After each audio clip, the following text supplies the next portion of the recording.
Welcome to the PRSS 103 Provider Management Basics Training session. During this session, we'll show you how to navigate the provider management area of PRSS. Then we'll show you how to search for and view provider data. The agenda for today is, after we finish the welcome, we'll do provider management, we'll do an overview, we'll do provider management navigation, and then provider management basic information that we want to cover. So let's look at the learning objectives for today. Provider management basics, we're going to demonstrate the basic navigation in the provider management module, search for and view provider data, and then we're going to use the online help. For this section, in the provider management overview, we're going to talk about the PM process flow, the PM functionality overview, and then talk about provider management notifications.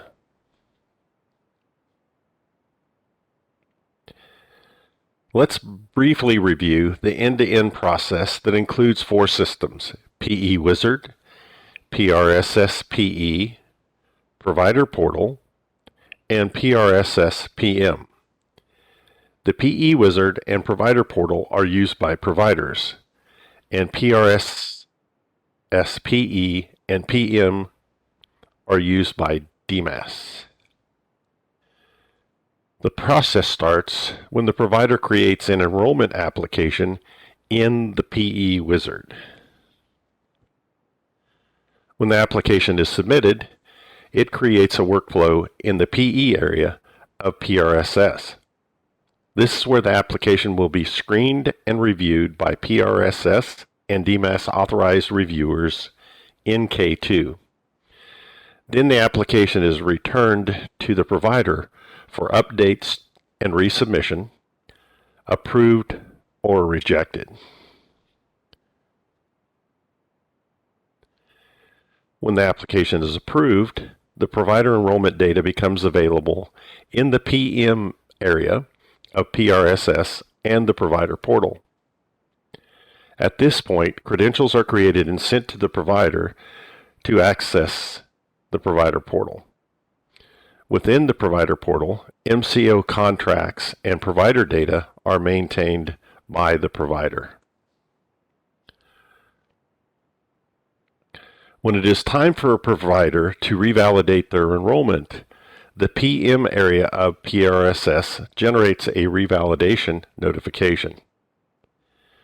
Revalidation applications populate details from provider management into the PE Wizard.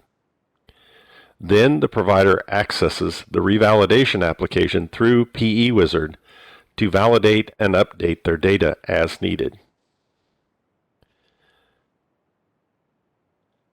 Now that we've reviewed the process at a very high level, let's look at how information is shared between these systems. Provider management is used to view and maintain provider information stored in PRSS. It is used by authorized internal users like DMAS staff and PRSS clerks and managers.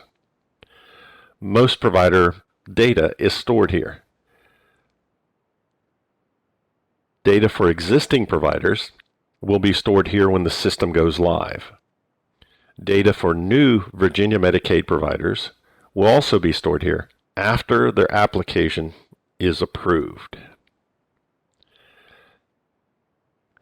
Data for declined providers is not stored in PM. Application information may be viewed in the provider enrollment module, but the provider data is not searchable in PM. PM and PE are distinct systems. Information is only sent from PM to PE during re-enrollment or revalidation.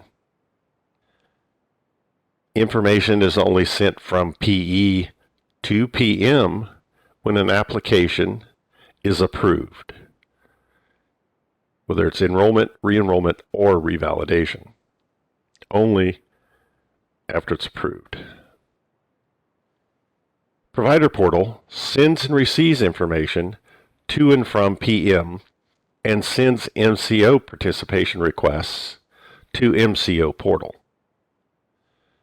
MCO Portal sends and receives information about MCO participation to and from PM and receives requests from Provider Portal. Participation requests included on a provider's application are also sent to MCO Portal when the application is approved for VA Medicaid. Updates that require additional review or approval are not updated in the PM databases until the change has been accepted through the PM workflow K2. The PM functionality overview. PM system provides several functions, and they're divided in the courses that we offer in the following ways. Searching for and viewing information about an individual provider. This is covered in this course, PRSS 103. Editing information about an individual provider, including rates, is covered in the PM Advanced course, PRSS 104. Process PM Workflow, K2 items. This is covered in the PM Workflow course, PRSS 105. Now, searching for additional transactions processed in PRSS, such as non-participating provider registration or provider network transactions, is covered in PM Workflow course, PRSS 105. So let's test your recall. Who could make direct updates in the PRSS Provider Management System? Select all that apply.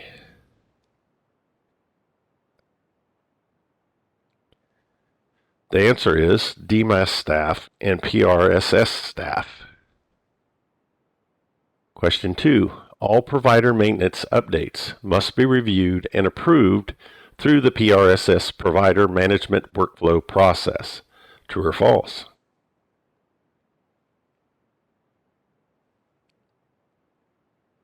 It is false. Some updates can be validated by PM. Question 3. Non-participating provider registration NPPR transactions can be searched from provider management. True or false?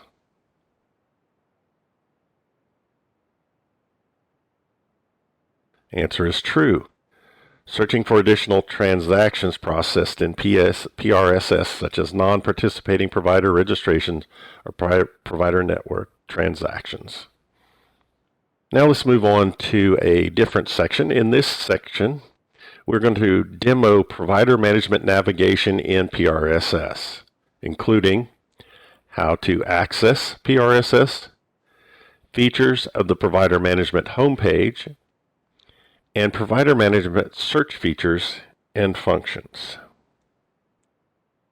To access PM, to view and manage provider information, you will always start at the MES login page. We won't be able to demo this part in the training environment because it's not connected to MES, but we'll show you what it will look like when you go to do this. On the MES login page, enter your MES credentials.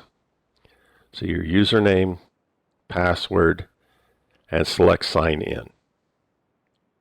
Then scroll to the bottom of the MES landing page and use the arrow to show the PRSS links on the provider management. This small arrowhead here, you'll have to select it to get the panel to expand so you can see those links.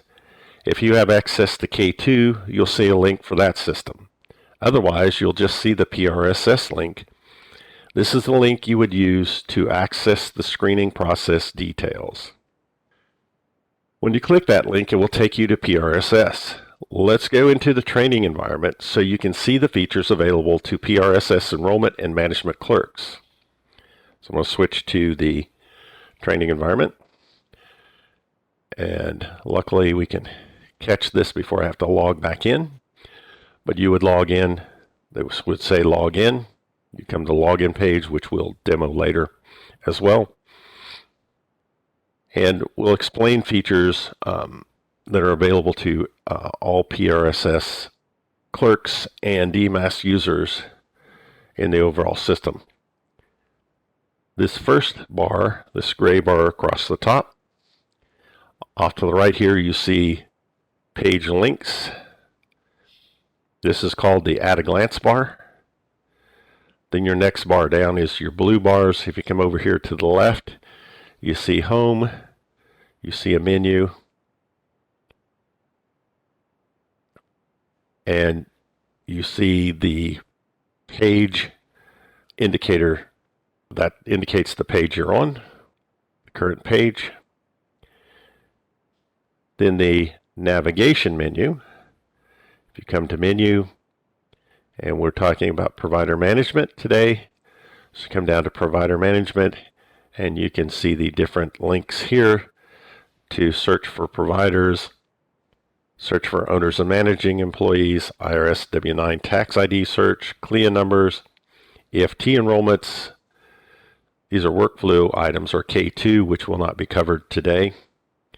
MCO enrollment lists, those NPPR and PRN transactions we spoke of, and EP, or external portal workflow transactions.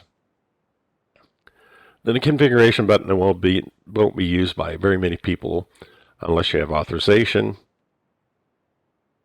And this base ID termination transactions, which we'll cover a little bit later. Now, let's go back up to the at a glance bar here, and we're going to cover some features here. This first one is messages, and I'm going to click on that and open it up. Messages display throughout PRSS for clerks and DMAS users and provides overall system support. These messages are broadcast messages, and they're related to system outages, system upgrades, new system features, or an important information messages, and other reasons that have to do with the system status and availabilities or changes. Now, you notice that this has a current message tab here. This also has acknowledged messages. So if you don't have any current messages that populate here, come over to acknowledge messages after you've read them or marked them read. You'll see those here. We're going to close messages and go to the next link here, page. It's external links. If I click on this, open it up, I see external sites that have been recorded here, so you can get to those easily. Then the next feature is the favorites. This is just like the web browser, adding favorites, only this is in the PRSS system. I can click this, but I'm going to wait for a second. I want to show you how to add those, but you need to go to a page first. So let's say I went to the menu bar and went down to provider management, and let's say my job always requires me to come over to MCO enrollment list and do searches there. So I want to have that in my favorites handy to get to. So I'll go to that page first. Then I'll come back up to favorites. I click on favorites and come down to the bottom right here. You see save page favorite. I'll select this button now that I'm on the page where I want to save the link to. Save page favorite, and you see the link appear. Now anytime I come back to favorites, I can click on this link and I'll come right to this particular page. Now, if I want to delete that link, I just hover over the X. You see it says delete. I can click delete here, and that link to that page is now gone. Then you have a help here and pages and all favorites here. All right, I'm going to go ahead and close the Favorites tab. Then we're just going to go back to Home.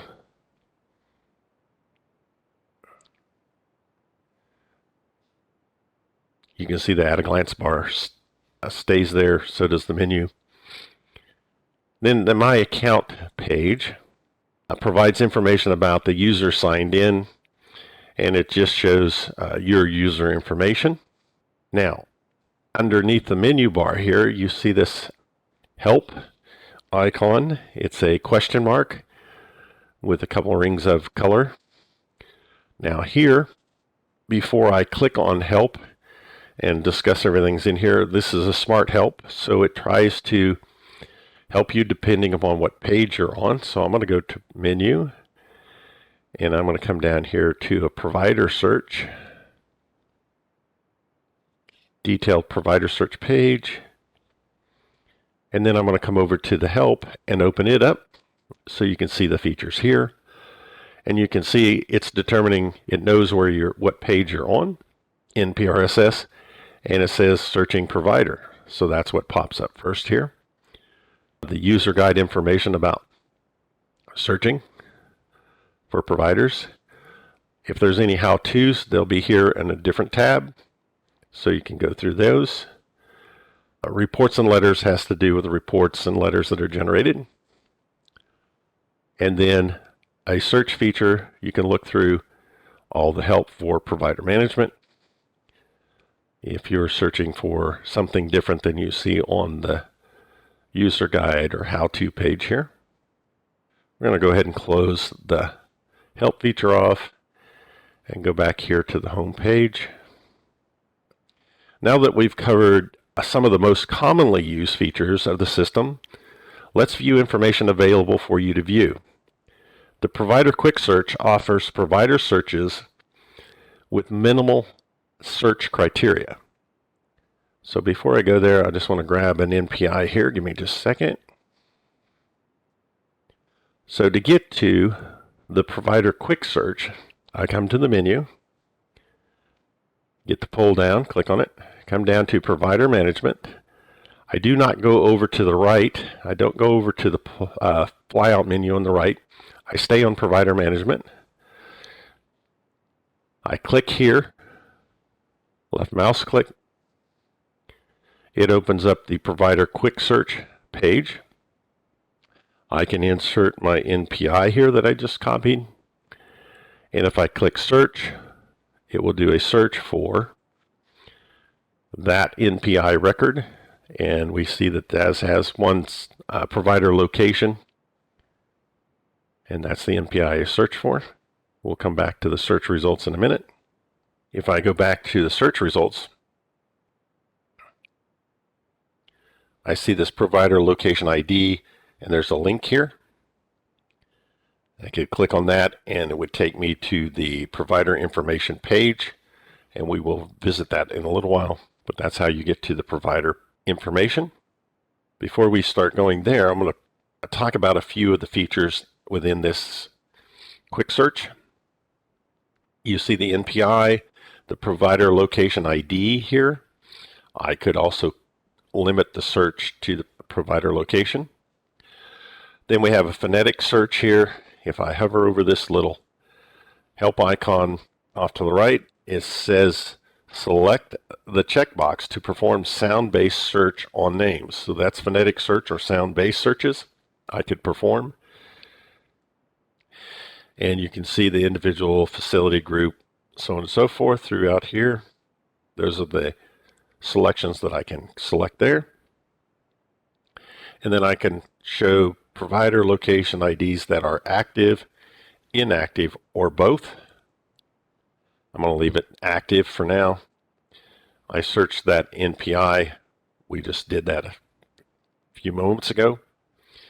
That's what it would show us. So let me go ahead and take out the NPI. I could highlight it and click delete, or I can come over here to clear, down here to the right next to search, clear that out, because I want to come down and I want to do a search for a last name, Scholl. Now, in order to search, I come down to the search button, click search. At this point, I would be thinking, okay, maybe somebody misspelled the last name. So how can I do a search where the last name is maybe slightly misspelled? Oh, the phonetic search, that's right. I can do it sounds like and look and see if I can find the actual provider with the last name that matches the rest of the details that I have. So you see on this search, I have Sewell, Showell, Sell, Shoal, things that are similarly pronounced. Now, while we're here on this search results page, I want to show you a few things about the search results as well, since we have quite a few of them here. Anytime one of your search results page shows multiples, there's some ways that you can navigate the search that's in these windows. This is showing one page at a time. If you look down here to the bottom, you see I can go to the first page or scroll to the previous page, scroll to the next page, or the last page. So if I click scroll to the last page, it goes over to page 60. If I come back and go to the first page, come back to 1.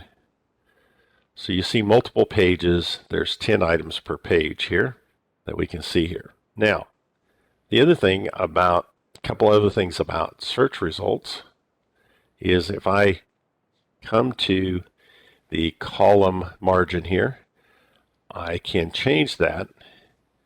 If I hover right over it and I get my mouse to change to the 2 parallel lines, I can left click, hold it down, the mouse button down, as I move this, so I can adjust the column width in a search result. The other thing is if I come to the top column header for this column, if I click here, it'll rearrange the sort. So right now I have ascending. So if I look down, I see that there's 3 blank NPIs, and then the NPI numbers start. If I come back up here, I click on the column header, do a left click, mouse. I see it switched to descending, the sort. If I come back up, I can click it again and go right back to ascending, and we're right back where we started. So those are some ways to sort the search results and ways to navigate through them. We're going to go ahead and close this. We've seen our phonetic search for Shoal. Now the next item we want to cover is a wildcard search. And in the PRSS PM, you can use an asterisk as a wildcard. And what I mean by that is, let's say I want to look for last names that begin in John. So I have John, and then I put an asterisk. So I would get things like Johnson or Johnston, anything like that, that I would be searching for. So I come here, I enter John. So I'm looking for results, last name that starts with John and ends with anything. So I'm going to click search, see what the results are. That's not what I expected. These are, oh, I know what happened. Let's close this and go back and look at our criteria. I forgot to shut off the phonetic search. Okay, so you can see these can be used in tandem. You know, you can use them both at the same time. I don't want that. I just want last name starting in John, not all last names that sound like whatever last name started with John. So I want to John asterisk. I want to perform that wildcard search, and that would give me names that start, last names that start with John, Johnson. I don't know if there's any others other than Johnson. Doesn't look like it, so we'll just stay there. But you get the idea. Now the other thing is, I'm going to go back to perform one other wildcard search. If I put the asterisk first and then put son, I'd get any last names that end in son. So I'm going to click that search. Just remember, I have to have at least 2 letters here after an asterisk or before it to have this work. These wildcard searches only work in the name fields here. They don't work in the number fields, and they don't work in these pull-down fields. So I'm going to look for a last name that ends in son. So let's search the providers. And I see Ferguson, Richardson, Wilson, Thompson, Robinson. So that gives you an idea about wildcard searches and how you can use those. Just remember you have this clear button here, so you can clear all the items and then perform the next search so you don't make the mistake that I did the first one.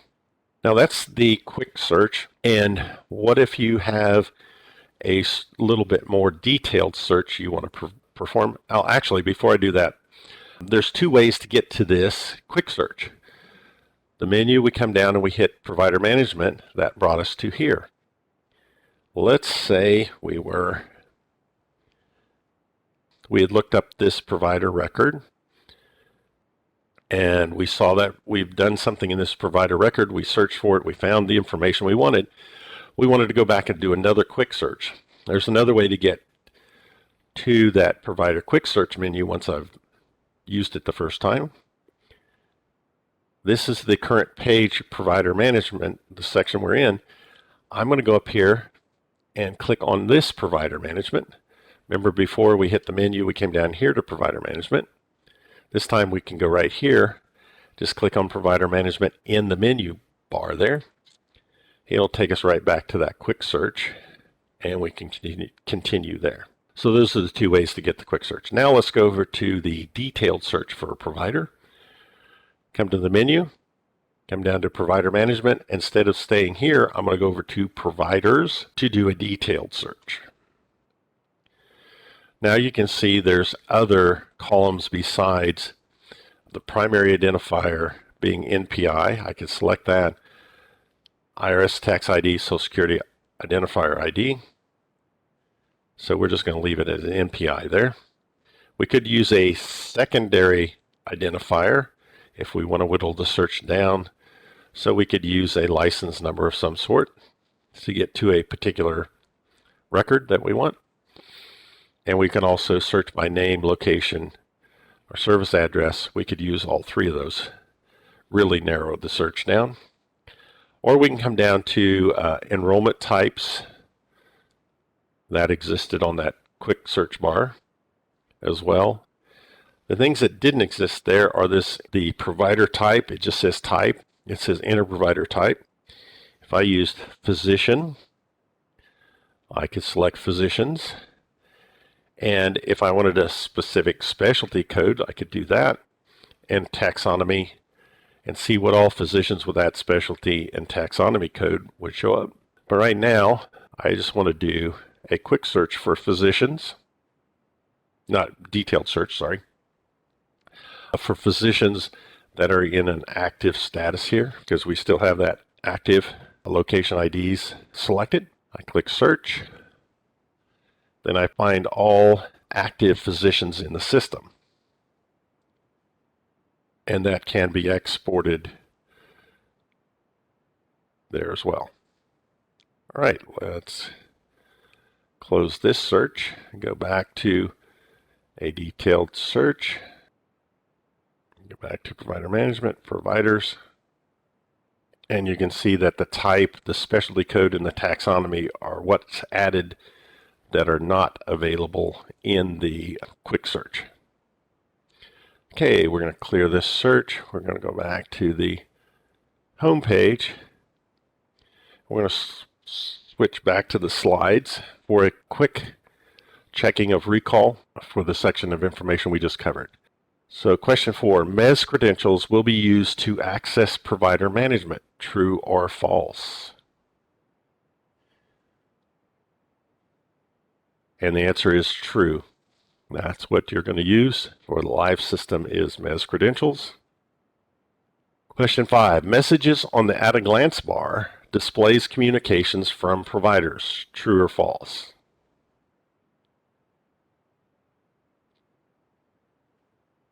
And this one happens to be false because those messages on the at-a-glance bar are broadcast messages related to system outages, system upgrades, new system features, and important information messages. Question 6. List the 2 ways to access Provider Quick Search in Provider Management.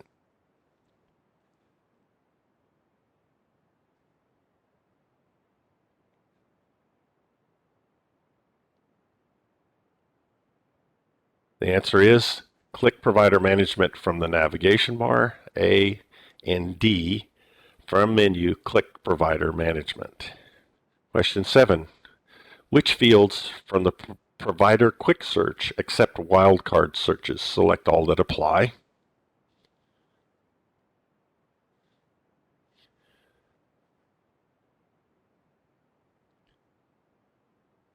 And the answer is business name, location name, and last name. Remember the numbers, you can't quick search in those, and the drop-down lists you can't search in.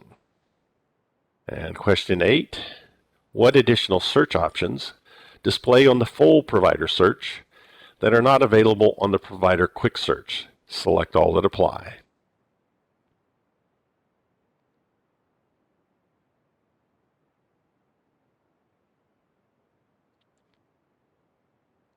And the answer is all are correct.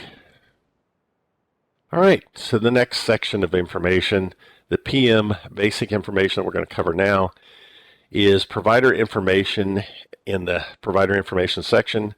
Then we're going to introduce you to filter navigation, and then demo A, an additional provider detail that you can search for. The first item we're going to cover is banner notification messages. They appear at the top of the provider information page when a provider's revalidation DEA number and/or licenses are set to expire. So if you look here on this top image, you see provider DEA number is set to expire and the provider license number is set to expire. And this is right above the provider information page, and I'll show you that when we have one displayed on the screen. To view which revalidation notifications have been sent to the provider, you click the Click Here hyperlink. So in this bottom image, you see it says Provider Revalidation in Progress. Click here for more information. That'll be a link. When you click that, a notification status window appears with a list of notifications and when they were sent. All right, now let's go back to the training environment and look at the provider information page in more detail. So we'll go back to PRSS PM, or Provider Management. We're going to do a quick search again. So we come down to Provider Management, click on Provider Management to get to Quick Search. Provider Quick Search page. I want to put in the NPI here, but you can use the other searches we demonstrated earlier. I'm going to click Search.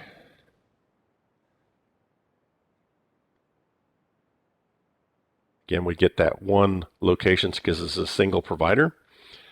I go to the provider location ID link. Click there to see the provider management page. The provider information section displays high-level information related to the provider.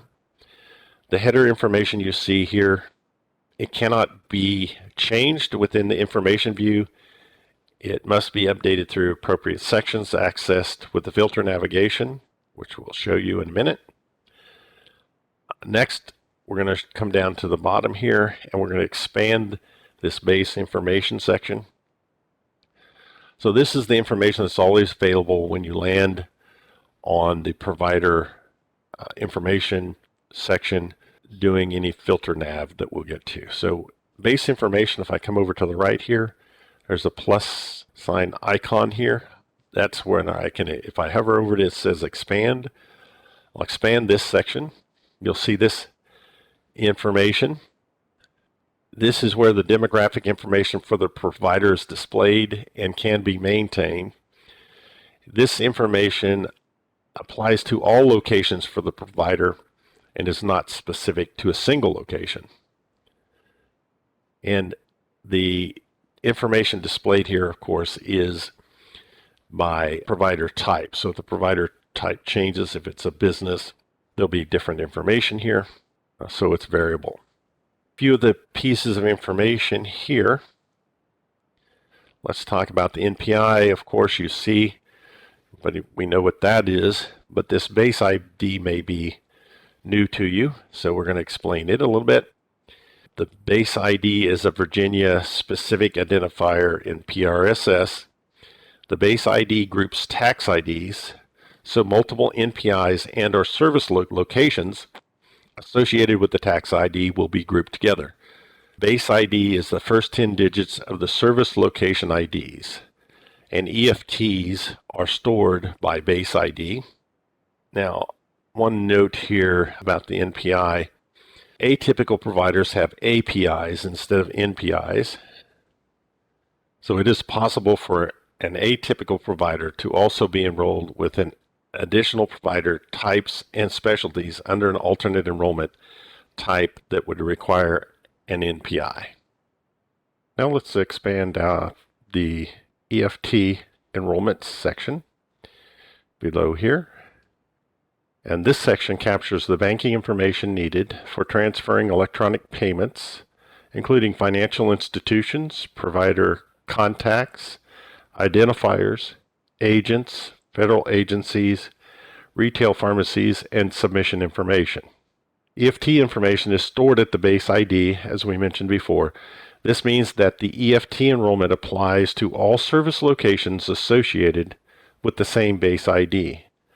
Providers will not be able to edit their EFT information on the revalidation applications. Outside of the revalidation period, providers may submit EFT change requests via provider portal for review by a PRSS enrollment and management clerk. And of course, for all EFT changes, EFT forms are required. Then we drop down to the comments section. Let's scroll down a little bit more. See the comments section here.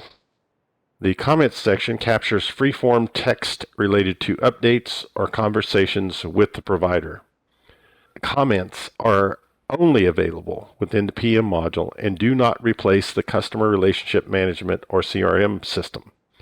Comments are used for notes only visible to PRSS users, and these are distinct from and do not replace CRMS communications with the provider.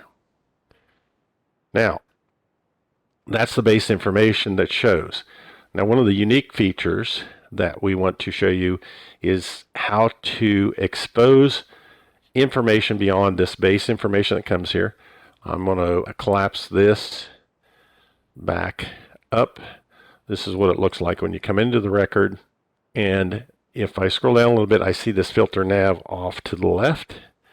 This filter nav allows you to focus on the provider information that you are looking for by only opening desired sections. Each category has subsections that further refine the targeted information.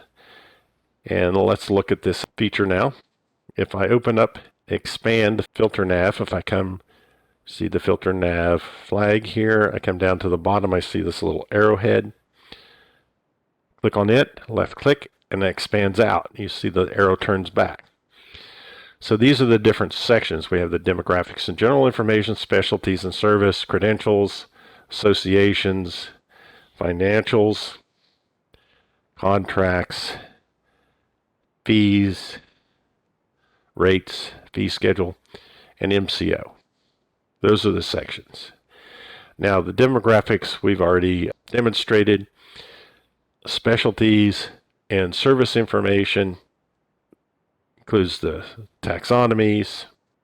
In the credentials section, focuses on licenses, you can see here, certifications. The associations is next. You can see what's in here.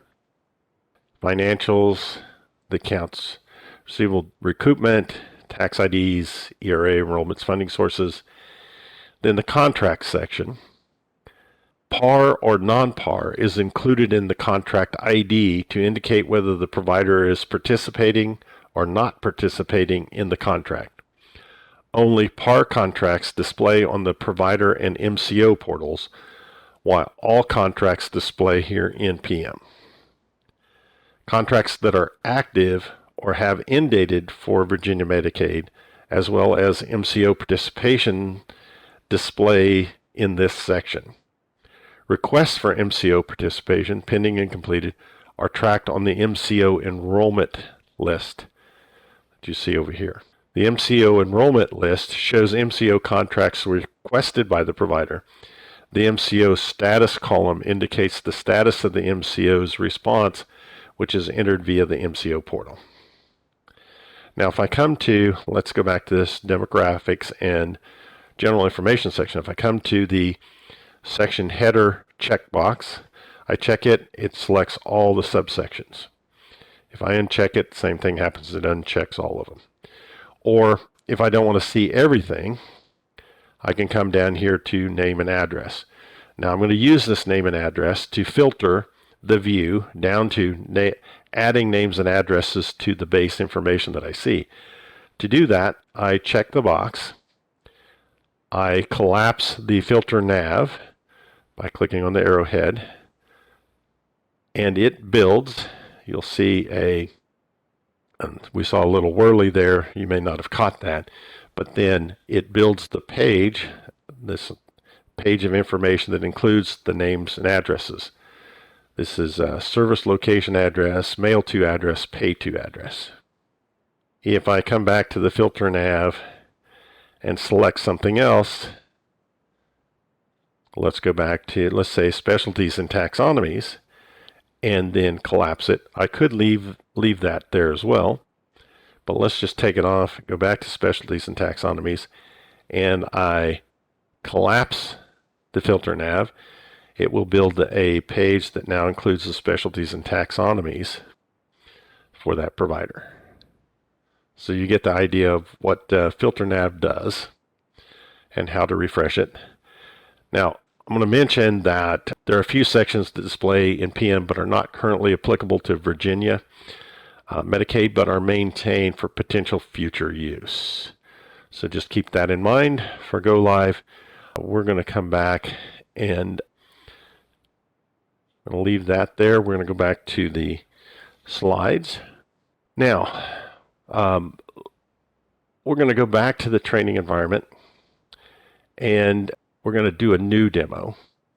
So the demo we're going to use this time, or show you this time, is for owners, searching for owners and managing employees associated with the provider.